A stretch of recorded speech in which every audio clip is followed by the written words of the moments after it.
এই ধরনের আরেকজনে মারতেছে। হ্যাঁ, এই ধরনের ধরলে আমরা এটা ছুটতে না পারলে আমি সামনে মার খেলাম। এটা একটা সুবিধা আছে কি জানেন, যেহেতু আপনি শুধুমাত্র হাত ধরছেন, মানে হাত ছাড়া ধরছেন, এতে আমার একটা সুবিধা কি, আমি চাইলে ধরেন, আমি চাইলে এই যে এই হাত দিলাম, হাত দিয়ে একটা মারি দেখেন, দেখছেন একবারে এই চাইলে আমি এই দেখেন একবারে সহজ পদ্ধতি, খেয়াল করছেন। আবার ধরেন, আর এভাবে যদি ধরে, এভাবে ধরলে আপনার করণীয় কি, এই যে টম, এই যে দেখছেন ধরেন শক্ত ট্রাই, এই যে বুঝছেন না, এখান থেকে একটু বসে এই তুলে দিলাম, আমি মেরে দিলাম, এভাবে মেরে দিলাম, আপনি টপ করে এভাবে তুলে ফেলবেন। আবার দেখেন ধরুন এই যে, এই দেখছেন, এই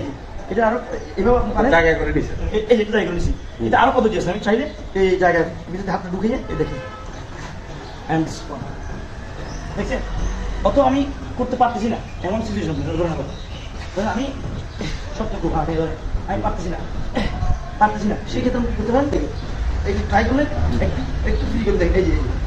এই দেখেন এই পাশ থেকে এই যে কোমরটা দিলাম, দেখেন কোমর এনে এই যে একটা হিট দেন, হিট দিয়ে